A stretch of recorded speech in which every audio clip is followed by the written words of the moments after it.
So Arsenal get the job done. It is 1 win from 1 in their Europa League return. Unai Emery's first Arsenal game in the Europa League, and we mark it with a 4-2 win against, I'm going to say this team's name once and only once, Vorskla? That team. We're going with Vorskla for this video. I've probably absolutely butchered their name, but welcome back to Analysing Arsenal. These are my thoughts and feelings to the game at the Emirates Stadium in Arsenal's opening Europa League match. And, you know, it was an interesting game, shall we say. I mean, the scoreline, you know, reads for what, you know, would have been a very, you know, interesting and exciting game. If you look at that scoreline, you think, oh, I bet that was quite an entertaining game down at the Emirates tonight. No, it just wasn't really. You know, it's really difficult because, like, all last season I butchered the Europa League, and it was only when it got into its later stages that I really started to take interest, particularly as we played kind of Atletico Madrid in the semi-final. But you just see a load of garbage matches on a Thursday night, and on a night where nobody really gives two shits about, you know, football.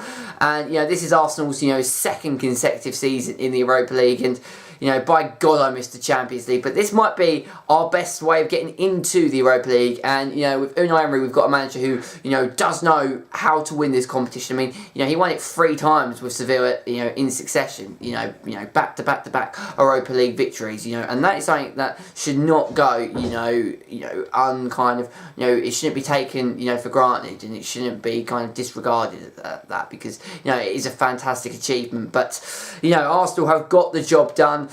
There were positives, like, you know, there were plenty of positives to take out of this game. You know, I thought, you know, in parts going forward, we were absolutely spellbinding. I think Pierre-Emerick Aubameyang was just, you know, he is world class, you know, on his day. You know, yes, we're up against a, you know, particularly weak side, but, you know, actually, you know, the V team, Vorskla, actually performed really well, particularly in the first half, where they had a really good shape. Arsenal were just playing it, you know, sideways, backwards. We were really passive. We weren't really, you know, driving into the heart of their defence. And then, you know, Aubameyang got the breakthrough, you know, a counter-attack where Arsenal speeded down the left-hand side, and then Aubameyang making, you know, a run, and he's in, you know, acres of space, he's in open space, and he's driving into that penalty box, and it's absolutely, like, you know, you're not going to stop him whatsoever. You know, that is like almost, you know, you're basically saying, you know, game over, there's your goal, we get the goal. But, you know, at half time it was 1-0, and I'm just sitting there thinking, you know, this is not a good performance. You know, we had like, you know, 2-3 shots in the first half, and only, you know, had 1 shot on target, which was the one that we scored. And then in the second half, in the space of, you know, around 20 minutes or so, we scored, you know, 3 goals. And, you know, Aubameyang's second goal was absolutely quality. Welbeck's header to double Arsenal's lead was really impressive. And then Mesut Ozil came on and actually scored, you know, from a header. And, you know, like I said, going forward, we've got so much of an attacking array of talent that we can, you know, cause plenty of problems.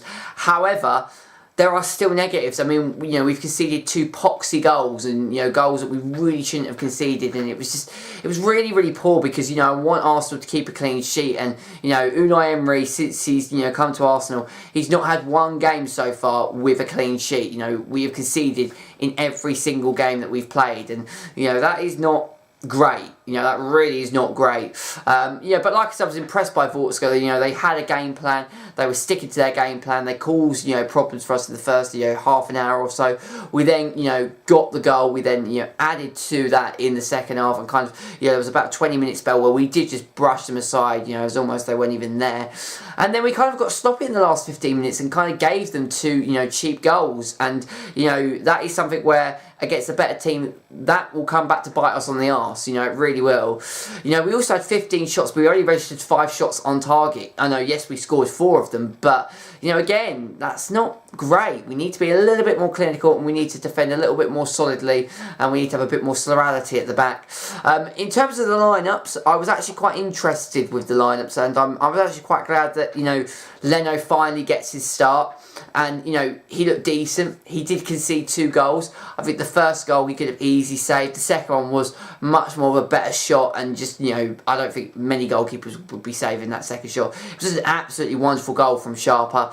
But Lucas Torreira making his, you know, start, first competitive start. You know, he's just been coming off, you know, as a substitute. So he's been coming on as a substitute. But this was his first full start. He picked up a slight little niggle. He managed to run it off. I don't know whether he's going to be out long term. I really hope he isn't. But, you know, it's a problem because in this competition you can't really, you know, make too much of a judgment because, you know, you do play against sides that you should really brush aside, and you're not really going to get major tests until you get into the later stage of the competition. Should you get into the later stage of the competition, which we should, you know, comfortably win our group, and we should even really go unbeaten. You know, we've got quite a nice group, but you know, we've got 3 points on the board. I believe we are top of our group if we just have a look. So yeah, we've got 3 points. I believe, I don't know what the score between Karabag and Sported was, but we are top of the group at the moment, and you know, it's going to be quite a nice, you know, Europa League group. I still hate playing in the Europa League. I still hate playing on the Thursday, but you know, we're on a decent run, and we've got quite a nice set of games, as I've said earlier in analysing Arsenal videos. So, you know, we keep this going. We've got Everton on Sunday. I believe we've got Everton on Sunday. It's really bad doing an Arsenal series. I'm doubting who we've got. I'm pretty sure it is Everton. Let's have a look now. Yes, we do. We have Everton at home, and then we play Brentford in the Carabao Cup. So the games are coming thick and fast, and I think we've got 4 home games in like the next 10 days or so. So, you know, not only are we going to be, you know, keeping busy, but also, like I said, it's a chance to get momentum. You know, we're on a good run in terms of the Premier League, and we've got off to the best possible start in our Europa League campaign. Not the perfect performance, but we do get the job done. And I'm going to leave analysing Arsenal there for you guys today. If you've enjoyed this video, please show your appreciation by smashing a like on this video. Please subscribe to this channel if you're new around here, and check out more great content as well. And until next time, this is Bagpuss signing out. Take care, and I shall speak to you all later. Take care, and I shall speak to you all very, very, very soon.